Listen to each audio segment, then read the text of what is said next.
And I thank the chairman, and I thank the panel too, both the academics and the people who are really have your feet or your boots on the ground trying to help those who are the least among us.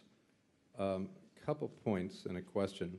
At the intro discussion with regard, and goes to Mr. Barron's comment right now, with regard to poverty and the programs we have now and whether or not these programs actually lift people out of poverty by how you define these things. I guess people back at home probably think when you say lift people out of poverty, that means that you are taking them from a position of poverty and taking them out of it for the rest of their life, as opposed to what it sounds like in some of the testimony here is that they're no longer in poverty, but they're in a state of perpetual dependence upon the state. Yes, the state is providing food and other needed assistance, and yes, they're no longer in that definitional area of poverty, but they're dependent still on the largesse, if you will, the charity, if you will, of others, which I guess is not the way other people would think of programs that says we're lifting them out of.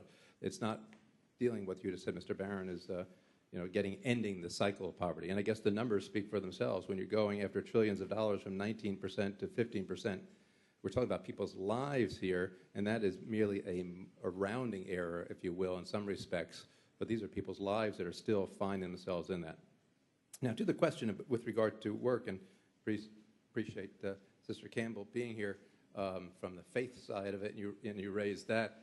I guess from a faith perspective, from a Christian perspective, I'm not Catholic, but I guess from a Catholic perspective as well, it is a moral imperative. I was trying to think of the scripture, I guess it's from probably 2nd Genesis, where God actually took man and put him into the Garden of Eden, right, and directed him to work the Garden of Eden.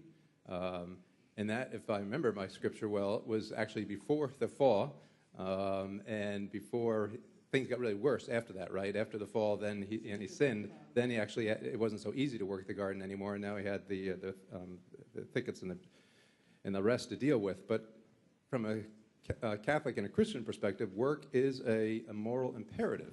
Now, one of the people you had up on the screen, I forget, it was Billy or Billy or Willie? One of the Billy. Billy, yeah. And I understand his situation is like people back in my district where they said, oh, things have gotten worse because they've lost hours. Not to go down another road here, but that is something literally I've heard from people back in my neck of the woods on another bill, healthcare-related bill, the Affordable Health Care Act. Businesses are going from 40-hour work weeks now down to 30-hour work weeks, and that is devastating to you if you're working at $8, $9, $7, $8 minimum wage hours, because you may have been just getting by if you're earning $30. Have you heard from any folks at that point that their hours are being reduced and how that impacts upon them yet?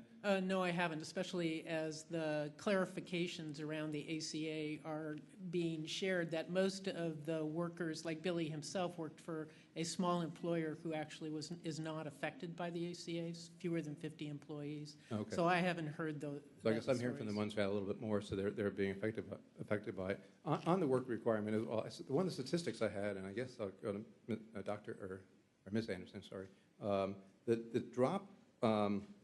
When they put the work requirements for those receiving welfare was 57%. Says in the years following enactment 7, the number of individuals receiving welfare dropped by over 57%. So that sort of shows at least some sort of effective regulation, if you will, movement by Congress. Would you agree?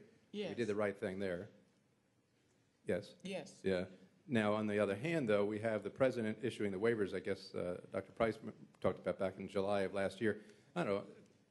From our legislative point of view, I'm not sure that the president actually had the authority to do what he did. Does anyone want to chime in on the authority of the president to issue waivers when Congress says that you actually have a work requirement? Well, I'm not a constitutional authority, so I know I can't answer that. I think that's really, as I understand the Constitution, is really in your hands as Congress. We would like it to be, but it keeps being taken away from us. If I might add a little piece on that, the waivers were issued in requests from both Democratic and Republican governors in the tough economic times, right, that they were unable to get people placed in work, new placements in work settings.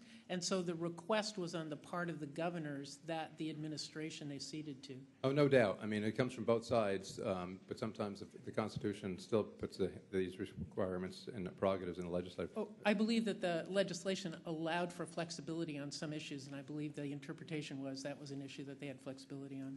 We may have to disagree on that one. I see my time is up. Thank you. I understand, Secretary.